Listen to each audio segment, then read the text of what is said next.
नमस्कार, मी डॉक्टर प्रतीक्षा पाटील. नमस्कार, मी डॉक्टर अपर्णा मुळे. आज आम्ही परत एकदा डायबिटीज अवेअरनेसच्या सत्रात आलो आहोत. आजचा टॉपिक एकदम आजच्या आपल्या दैनंदिनी आयुष्यात जे चाललेलं आहे, ज्या सुट्ट्या जवळ येत आहेत, नाताळची, दिवाळीची आणि तुमचे ट्रॅव्हल प्लॅन जे आधीच सुरू झाले असतील त्याच्याशी निगडीत आहे.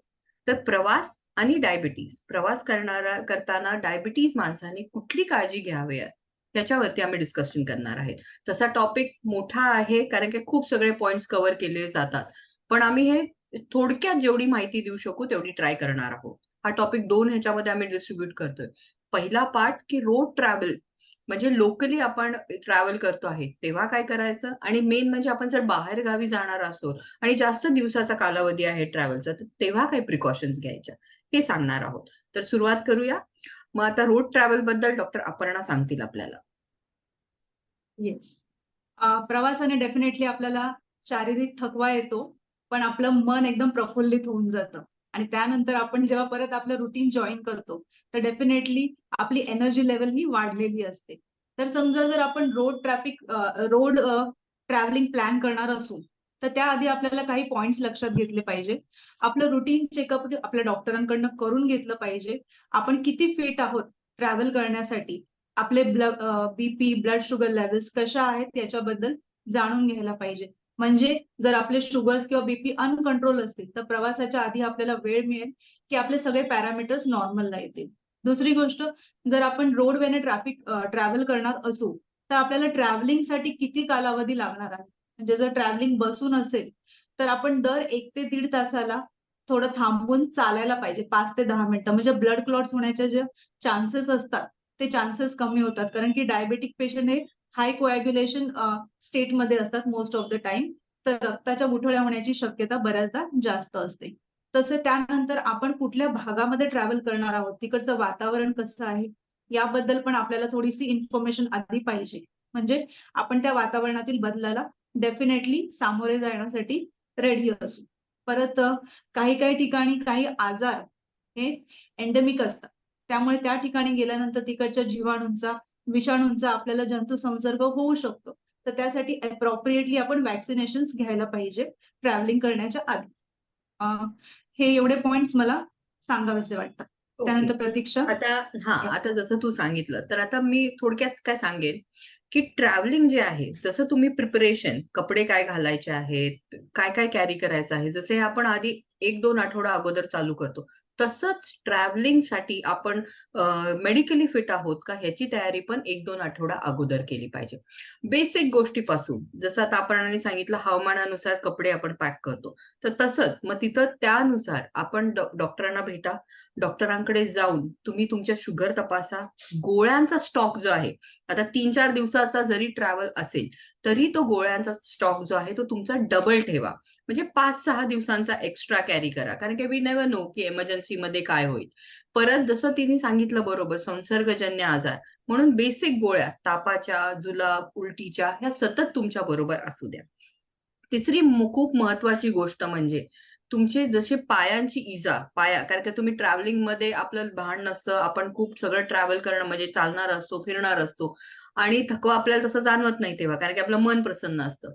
मग पायांसाठी चांगला फुटवेअर कॅरी करणं खूप गरजेचं आहे. फुटवेअर आयडियली ट्रॅव्हलिंगच्या जस्ट 1-2 दिवस अगोदर घ्यायचा नाही, तर 15-20 दिवस अगोदर घेतला असेल किंवा जुना जो चांगला फुटवेअर असेल तोच वापरायचा, म्हणजे आपल्याला फोडे किंवा आणखीन काही शू बाईट्स वगैरे होणार नाहीत आणि त्याच्यामुळे आपल्या ट्रॅव्हलिंग मध्ये बाधा येणार नाही. ते सगळ्यात महत्वाचं. ट्रॅव्हल करताना, आता लोकली ट्रॅव्हल करताय, गोळ्या युजली 2 कंपार्टमेंट्स मध्ये ठेवा.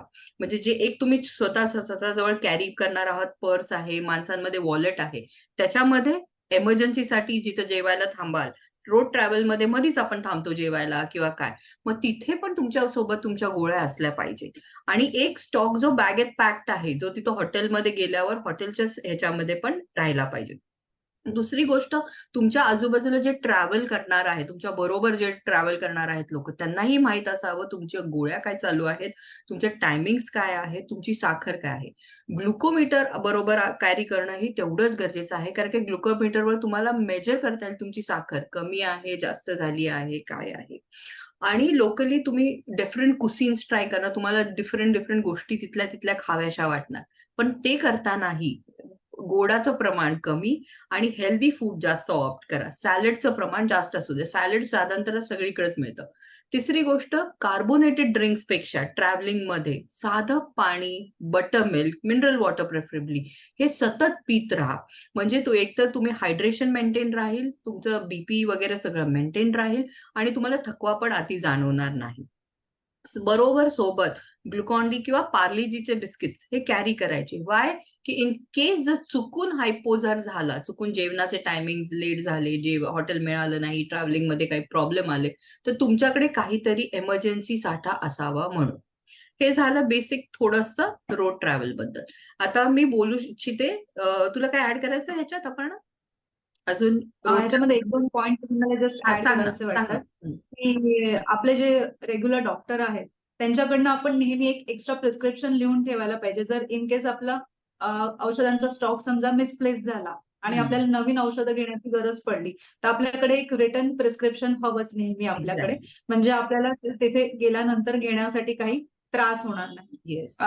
दुसरी गोष्ट म्हणजे की आपल्याकडे एक मेडिकल आयडी पण असायला पाहिजे, की ज्याच्यामध्ये आपलं नाव, आपला फोन नंबर, इमर्जन्सीच्या काळामध्ये कोणाला संपर्क करायला पाहिजे, त्याच्याबद्दल थोडीशी माहिती द्यायला पाहिजे. आपल्या डॉक्टरांचे नाव आणि त्यांचा कॉन्टॅक्ट नंबर, ही एवढीशी 2 ते 3-4 पॉइंटची माहिती जर आपण आपल्यासोबत नेहमी ठेवली, तर जे कॉम्प्लिकेशन्स समजा काही झाले, समजा हायपोग्लायसिमिया ग्लायसिमिया. झाला किंवा दुसरं काही व्हॉमिटिंग हे ते काही झालं, तर आपल्याला लवकरात लवकर मेडिकल ट्रीटमेंट मिळू शकते. मिळू शकते. प्लस समजा आपण हिली एरियाजमध्ये जर ट्रॅव्हल करणार असू, तर मोशन सिकनेसचा पण प्रॉब्लेम होऊ शकतो.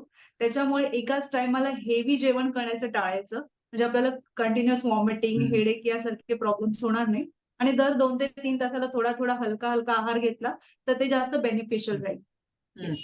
प्रेफरेबली जसं तू म्हणाली, आता आपल्याला माहिती आहे आपण ह्या एरियामध्ये ट्रॅव्हल करणार आहोत. जर आपण टूर बरोबर चाललो आहोत, तरी पण आपण त्या एरियाची आधी माहिती मिळवून, की मेडिकल स्टोअर माझ्या हो. हॉटेलपासून कुठं आहे किंवा हो. आजूबाजूचं थोडंफार ह्या गोष्टी माहिती, म्हणजे जसं आपण हॉटेल चूज करणार खाण्यासाठी की काय, तर हे आधीच त्याचं प्रिपरेशन केलं तर भरपूर इझी जाईल पेशंट्सना. निअरबाय बरं, आता हॉस्पिटल कुठे आहे ते पण जर माहीत झालं तर बरं पडेल. हा नाही, nearby it becomes hospitals. Difficult, especially हां. रिमोट एरियामध्ये ट्रॅव्हल केलं ना, अचानक झालं ना, आपण ऐकतो असं. तर इट्स ऑलवेज हो. Better to be prepared, well prepared. बरं, आता झालं हे मेन लोकल रोड ट्रॅव्हल वगैरेचं. आता मेन महत्वाचं म्हणजे एअर ट्रॅव्हल. तर एअर ट्रॅव्हल मध्ये 2-3 गोष्टी, तसंच जसं प्रिपरेशन सांगितलं, औषधं हे 2 कंपार्टमेंट्स मध्ये ठेवा.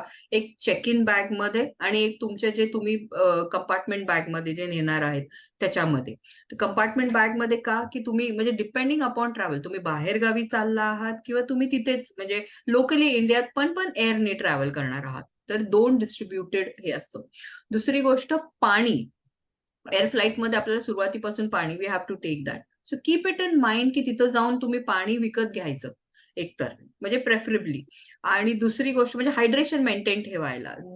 सगळ्यांना माहित असायला पाहिजे की तुम्हाला डायबिटीज आहे आणि तुम्हाला हे प्रिकॉशन्स आणि ह्या टाइमच्या गोळ्या चालू आहेत. तुम्हाला जर तुम्ही सेन्सरवर आहात, इन्सुलिन पंपवर आहात, मेटल डिटेक्टर जे एअरपोर्टवर लागू असतात, तिथं आत जाताना, तिथून आत एंट्री करताना स्वतःला आधीच क्लेम केलेलं की मला हे आहे, तिथल्या एअरपोर्ट अथॉरिटीजनं सांगितलेलं की मी हे इन्सुलिन पंपवर किंवा ह्या डिव्हाइसवर, सीजीएम वर वगैरे आहे, म्हणजे तुम्हाला परत तिथं जाऊन अडवणूक होणार नाही. हे होणार. दुसरी गोष्ट, ट्रॅव्हल करताना आता सपोज एकदम आपण लांबचा पल्ला गाठणार आहे, म्हणजे भारतातून आपण अमेरिकेला म्हणा किंवा लंडनला ट्रॅव्हल करणार आहे, जिथं कालावधी जास्त लांबचा आहे. आयडियली गोळ्या जेव्हा असतात पेशंटला, डायबेटिक पेशंटला, त्यांनी जसं रुटीन आपण इंडियाचं स्टँडर्ड टाइम आहे त्याच टायमिंग प्रमाणे घेतलं तर चालेल. मील्स ह्या डिस्ट्रीब्यूट केल्या पाहिजे, कारण की आपण जसं लांब ट्रॅव्हल करणार आहोत तसं दिवस वाढत जाणार आहे.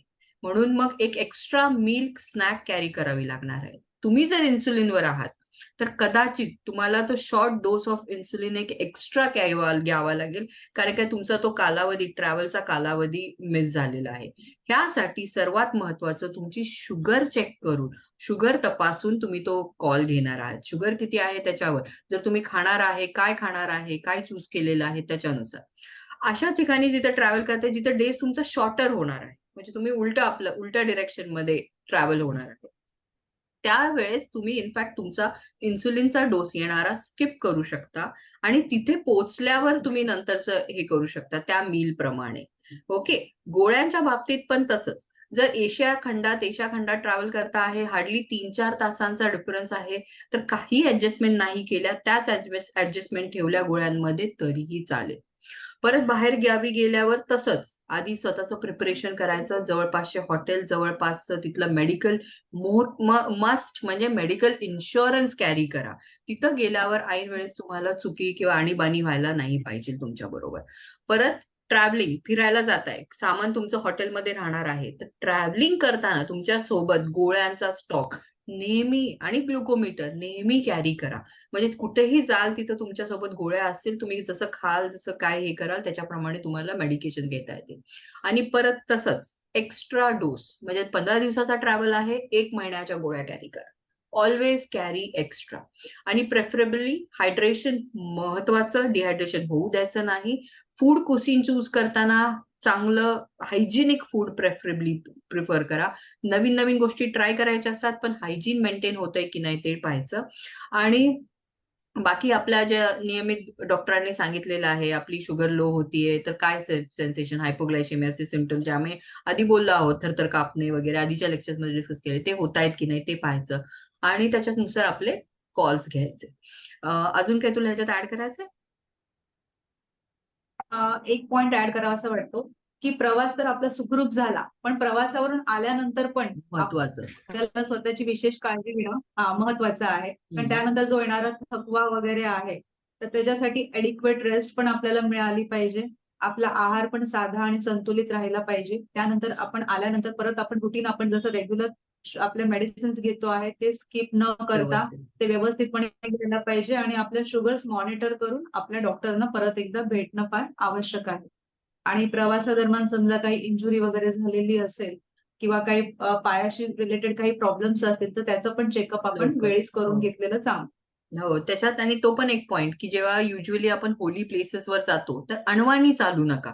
जाड कॉटनचे हं. सॉक्स कम्फर्टेबली म्हणजे कुठेही तिथं तुम्हाला माहित आहे आपल्याला इथं चप्पल्स फुटवेअर रिमूव्ह करायला काढावी लागणार आहे, तर कृपया करून अनवाणी नका. प्रॉपर सॉक्स वगैरे घालूनच ट्रॅव्हल करा.